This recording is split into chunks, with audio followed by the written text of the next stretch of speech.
J'ai été absent une semaine sur YouTube et tout est parti en couille. Avant, on avait de grands duels. L'Axe contre les Alliés, Batman versus Superman, Le Pen contre n'importe quelle brosse à chiottes en costard depuis 20 ans, même si je vais pas me mettre à compter les matchs amicaux. La Team Cap contre la Team Stark dans les comics ou même sur un tarmac. Et là, en 2024, c'est quoi le grand duel? Palestine contre Israël? Non, Inès Reg contre Natacha Saint-Pierre. Mais allez vous asseoir sur le gant de l'infini pendant que Thanos claque 33 fois des doigts. Quelques turbulences dans la régularité de la sortie du JT Comics en ce moment. La semaine dernière, il n'y en a carrément pas eu. Cette semaine, il sort un vendredi. Bon, on va essayer de restabiliser tout ça. Il y a plein de choses. Bon, il y a beaucoup de taf. Là, je suis en train de préparer le Paris Fan Festival où j'aurai le bonheur d'animer la conférence sur l'œuvre de Jeff Lobb, de participer à la conférence au panel sur Dawn Runner, puisque j'ai le bonheur d'être éditeur externe chez iComics, iGraphics. Donc, je supervise avec Pierre Guillemot l'édition de Dawn Runner. Donc, il y aura Ivan Kagel et Sullivan Rouault. Et on réserve une belle petite surprise à tous ceux qui viendront au Paris Fan Festival. Donc, il me tarde de vous en dire plus. Mais en attendant, ici, votre fidèle commis des comics. Vous êtes dans l'émission qui fait le tour de l'actu de l'industrie du comic book et de tous ses dérivés. C'est le 444e JT Comics. On va essayer d'être tolérant. Inès Reg, Natacha Saint-Pierre. Bon, si vous voulez des gens qui dansent, qui chantent et qui se clashent, pas besoin d'aller déranger TF1. Regardez Joker Folia 2 et ce tout nouveau poster digne du meilleur Danse avec les fous. Alors The Voices, quand tu en entends plusieurs à l'intérieur de ta tête. Bon allez, valsons plutôt sur les news de la semaine. Fantastique. Dans l'actu ciné, ça bouge bien, notamment au niveau du reboot Marvel le plus attendu probablement au tournant, les 4 Fantastiques qui auraient trouvé sa Silver Surfeuse, celle qui au Québec s'appellera Chalacouille, étant donné que Julia Garner incarnera Chalabal, l'âme sœur de Norrin Radd, le Silver Surfer, celle pour laquelle il se sacrifie à Galactus pour la sauver. On ne l'avait aperçu qu'une fois dans la peau argentée de la Silver Surfeuse, c'était dans le multivers et c'était très très bref de Earth X, Jim Kruger, Alex Ross et tous les autres, mais tout reste à construire. D'ailleurs, vous voyez que la licence, les 4 Fantastiques déchaînent les passions puisque les acteurs sont prêts à se faire la guerre ouvertement. Stanfield Lakeith a posté sur ses réseaux avant de l'effacer très rapidement la news en disant « Je pensais que ça serait moi, mais bon. » En même temps, si on est dans un multivers, tout reste à construire et il y a de la place pour un Norrin Radd, donc ne désespérons pas. En tout cas, j'aime beaucoup comment Marvel s'amuse à distiller des petits indices sur le film. Le 4 avril 04 2024, ils ont posté donc ce poster de Ryan Menarding, le concept artiste en chef de chez Marvel, avec donc une ville un petit peu rétro-futuriste qui nous permet de deviner un petit peu l'ambiance. Un lien qui renvoie vers une erreur 404, mais c'est Herbie qui vous accueille et le petit robot des 4 Fantastiques et pof, il a un QR code qui vous renvoie à une page de la Future Foundation, la fondation de Reed Richards pour un meilleur futur et 5 comics gratuits sur Marvel Unlimited qui peuvent laisser entendre que l'histoire va s'inspirer de ces derniers. Donc on a beaucoup de classiques du cultissime, le tout premier, Stan Lee, Jack Kirby, paf, on pose les bases, l'avènement de Galactus en 3 chapitres et le life story de Mark Russell, le numéro 1. Et ça m'embête un tout petit peu parce que dedans ils avaient choisi de réinterpréter donc la vie des 4 Fantastiques et de faire en sorte que on a effacé l'amitié profonde entre Ben et Reed Richards. Et bon, j'aimerais qu'elle y soit. Je vous laisse me dire ce que vous pensez de tout ça dans les commentaires. On reste dans les castings avec un acteur qui augmente son degré d'agressivité. Ça y est, il part en campagne, puisqu'avant il avait dit qu'il aimerait bien jouer le rôle. Là, il dit oui, je veux être Bruce Wayne, le prochain Bruce Wayne, Alan Ritchson, le nouveau Richer sur Amazon. Ça y est, maintenant il se cache plus, il dit qu'il veut la Batcave, les voitures de sport, les motos de sport, enfin il veut autant de bagnoles et de véhicules que ce que Batman a de Robin. D'ailleurs, ce qui serait marrant, c'est que s'il est casté pour le DCU, eh bien Robert Pattinson pourrait être son Robin au niveau de la taille. Pour tous ceux qui seraient en manque, et puis parce que ça ne se refuse pas, d'un petit peu de Spider-Verse officiel, Sony a enfin sorti gratuitement sur sa chaîne YouTube le court-métrage Spider Within, qui avait été présenté au festival d'Annecy, qui cette fois vise à lever des fonds pour la charité Kevin Love, qui est en faveur d'une meilleure prise en charge de la santé mentale, puisqu'il s'agit tout simplement de Miles Morales dans toute son humanité, dans toute son adolescence, qui est en proie à une grosse crise d'angoisse et d'un papa, comme c'est bon d'en voir dans les comics, dans les films de comics, qui écoute et sait gérer les besoins de son fils, comme tout bon papa devrait le faire. Et donc je vous laisse aller voir ça. Dans le reste de l'actu ciné, Anna Boden et Ryan Fleck, les 2 réalisateurs, le duo qui ont réalisé entre autres Captain Marvel, sera en charge de produire et de réaliser les 4 premiers épisodes de Criminal sur Amazon Prime, et donc l'adaptation du chef-d'œuvre des comics d'Ed Brubaker et de Sean Phillips. Et puis on a Craig Gillespie qui lui sera chargé, donc après avoir fait I, Tonya et Cruella qui seraient en négociation pour faire le Supergirl, un Woman of Tomorrow, sur une base de Tom King et avec Millie Alcock. Chez X-Men, tout roule puisque c'est officiel, il y aura bien une saison 3 à X-Men 97, ça cartonne, un petit peu moins officiel, un petit peu plus cryptique. L'acteur Finn Jones, qui a incarné Danny Rand d'Iron Fist dans l'univers Netflix de Marvel, et bien qui poste une photo avec en story un vieux comic book de Iron Fist et de Power Man Luke Cage, ce qui laisse présager peut-être d'un retour de lui dans le personnage dans Shang-Chi 2. Bon, ça on ne sait pas. En revanche, ce qu'on sait, c'est que c'est très très bon de revoir John Bernthal, Charlie Cox et Deborah Ann Woll sur le tournage de Daredevil Born Again, vivement. Comics en vie. Autant c'est pas spécialement à lui qu'on pense en cas de fête des pères ou de fête des mères, mais pour son anniversaire, il est là, un Batman qui fête ses 85 ans. Bruce Wayne, à qui d'ici offre un nouveau logo, un plat sur le haut, bien arrondi en bas, on dirait un débat entre un platiste et un astrophysicien. Ah, bon, à part ça, il n'y a pas grand-chose. On a apparemment mis en place un pop-up store à New York où on donnera des facsimilés gratuitement du Detective Comics 27, sa première apparition, de la réinterprétation graphique qui en avait été faite par Brian Hitch il y a 10 ans déjà, hein, donc de la toute première histoire de Batman. Mais sinon, pas grand-chose. C'est plus au niveau du clown, du Joker, que les news se situent, hein, puisqu'on aura droit à Joker The World. Hein, il y avait eu déjà Batman The World. Donc là, le prince du crime de Gotham va se balader dans plein de pays, le Cameroun, l'Argentine, le Brésil, l'Espagne et j'en passe, hein, pour commettre probablement plein de méfaits. Et justement, il y figurera un épilogue à l'histoire des 3 Jokers par Geoff Johns et Jason Fabok. Ah bah oui, un voyage, c'est jamais vraiment un voyage s'il n'arrive pas au moins une couille. Ah bon, là, on sait que cette couille, elle sera belle au moins. Hein, non, la véritable actu Joker de la semaine, c'est que DC nous ramène à l'époque où ils avaient à la fois préfiguré de The Voice Kids et de Hunger Games, quand ils avaient mis en place un numéro de téléphone payant pour voter pour ou contre la mort d'un adolescent, Jason Todd, hein, et qu'en plus, comme il était détesté, eh bien, le Michel Fourniret Power l'avait emporté, hein, il était complètement mort, mais les comics étant produits à flux tendu, il avait fallu produire les 2 fins alternatives, et donc on avait eu droit récemment à la planche de fin qui n'avait jamais été publiée dans un facsimilé à l'occasion d'une édition anniversaire de Death, un deuil dans la famille, et cette fois ils vont un petit peu plus loin, ils vont nous faire carrément une mini-série en 4 chapitres par J.M. DeMatteis et Rick Leonardi, où on verra si Robin avait survécu, comment est-ce qu'il se serait vengé du Joker, hein. Je sens que celui-ci va avoir 2-3 cicatrices en plus, et je sais pas trop où, vu la couleur de l'avant-bras de Robin sur cette couverture du chef Mignola. Normalement c'est ça que quand tu vas dans certains clubs underground. D'ailleurs Mike Mignola, le chef, qui planchait, on le savait, sur un nouvel univers de comics, et bien ça y est, il l'a dévoilé, s'appelle Lands Unknown, des contrées inconnues. Pas trop différentes de notre monde il y a quelques siècles, nous dit Mignola, mais avec un petit peu plus de divinité et de monstres. La première anthologie, c'est entièrement Mike Mignola au dessin et au scénario, mais il fait ça en collaboration avec Ben Steinbeck. Et tout commence quand il a entendu un conte de folklore italien qui disait que c'est un petit garçon qui va faire du bowling avec des cadavres. Ils savent s'amuser là-bas, donc il y aura d'autres volumes, et ça c'est un grand oui direct. Autre légende, autre ambiance, Rob Liefeld qui, il sent la fin de carrière quand même. Il avait annoncé son départ total et définitif de Deadpool après une dernière histoire qui sortira bientôt. Et bien désormais, il annonce publier carrément ses mémoires, Rob Servations, où il parlera évidemment de Marvel Comics, d'Image Comics et de sa carrière. Et donc ça risque d'être très croustillant. Peut-être que ça trouvera d'ailleurs un éditeur en France.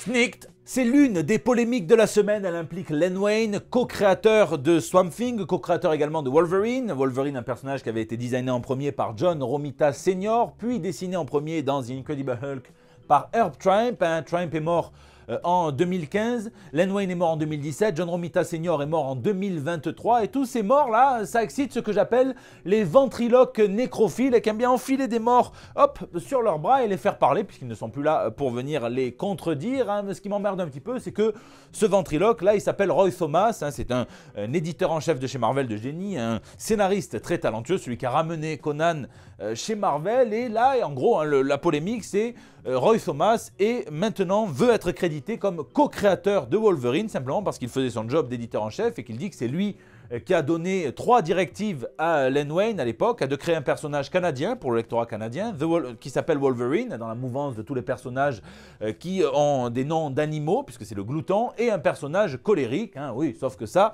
eh bien, soit ça peut donner Logan, soit ça peut donner Justin Bieber, c'est pour ça que le scénariste est très important. C'est super complexe puisqu'on touche à la nature morcelée de l'industrie des comics, comme le montre cet excellent dessin du bon Laurent Lefebvre, et c'est ce qui permet des baies énormes comme celle qu'a infligé Bob Kane à Bill Finger, le co-créateur malheureux, complètement lésé de Batman, hein, qui est mort à même pas 50 ans hein, dans une fosse commune pendant que Bob Kane était dans l'opulence. Bob Kane avait aussi profité d'un trou noir dans le droit sur la propriété intellectuelle dans les années 40, évidemment. Hein, et là, moi je suis pour que chaque créateur reçoive son dû, mais ça sent un petit peu la baise. Est-ce qu'on n'est pas non plus dans de l'enfilage de vieux, hein, ce genre de ventriloquisme aussi, puisque Roy Thomas a quand même l'âge qu'il a et qu'il est géré par un manager qui s'appelle John Cimino. Regardez, ils sont tout mignons, on dirait Manu et Brigitte, mais d'un autre multivers, hein, et que c'est ce John qui pousse un petit peu cette histoire-là. Il a un an après la mort de Len Wayne, alors que sa veuve était encore en train de faire le deuil de son défunt mari, posté sur son blog une longue note qui ressemble vraiment à un truc pour prouver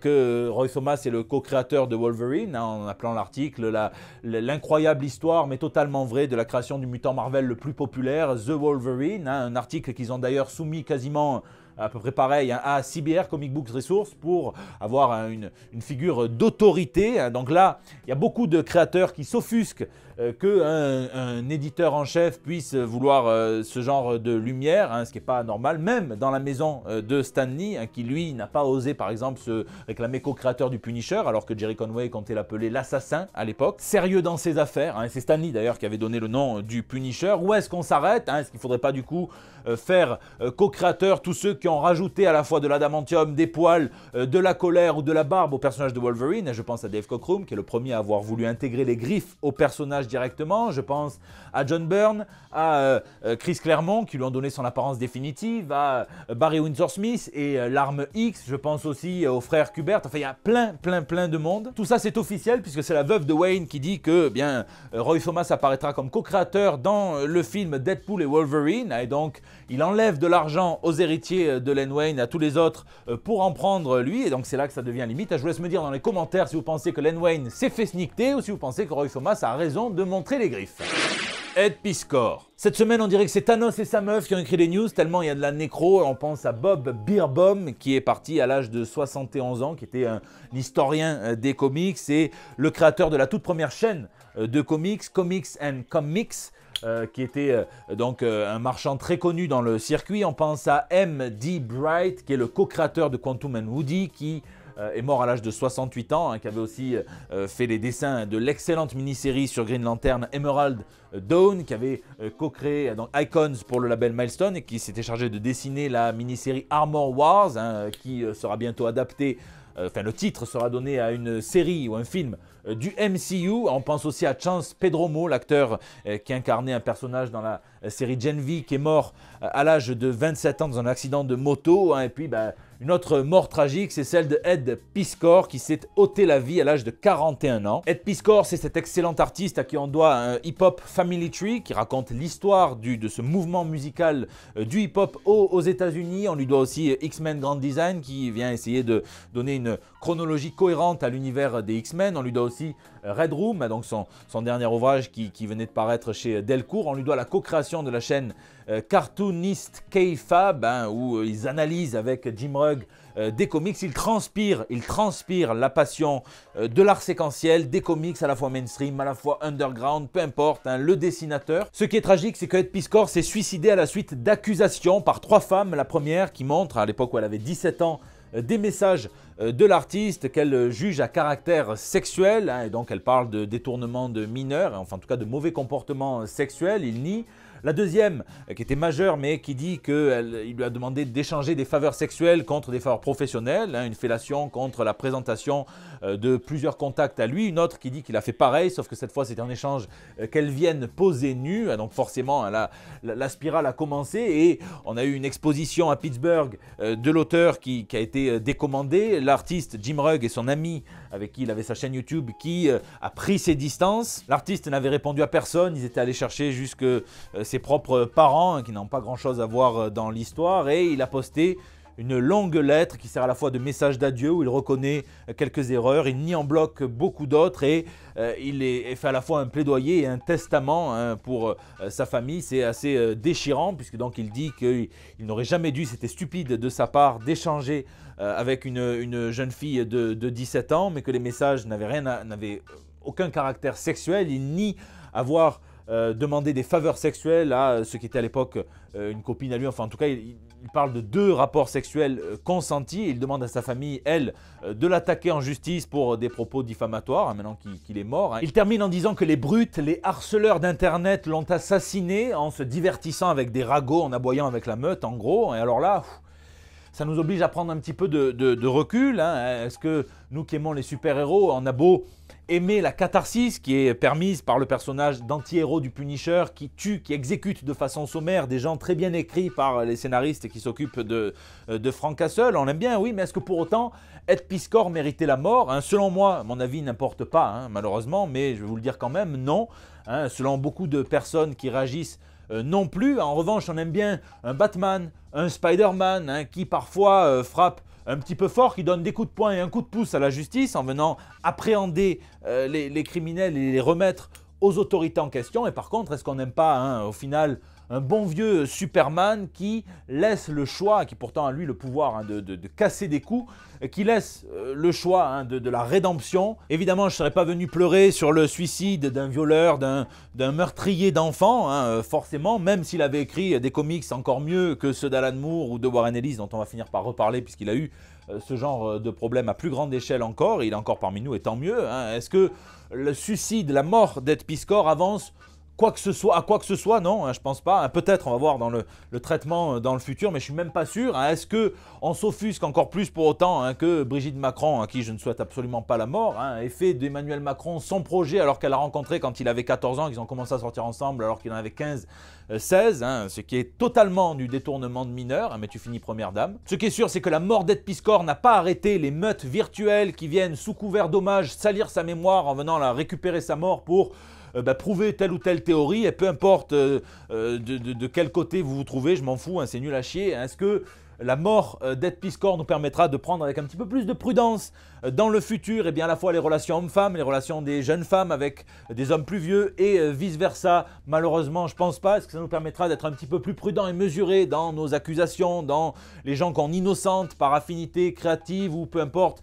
Je ne pense pas non plus. Donc à quoi aura servi la mort d'Ed Piskor? Sinon à pas grand chose. Moi ça me donne envie quand même de resaluer le travail du collectif So Many of Us, hein, la centaine de victimes qui s'étaient plaints des mauvais comportements de Warren Ellis, mais qui avaient décidé de décaler ça de Warren Ellis pour essayer d'identifier, de mettre en lumière les mécanismes à l'œuvre quand il y a du détournement, de ce qu'on appelle du grooming, de l'abus de pouvoir, de l'abus de faiblesse. On va finir avec le P de Piskor, le P de parole aux victimes, de possibilités de défense pour les accusés et surtout de prudence pour tous ceux qui ne sont pas concernés. Adieu Ed Piskor.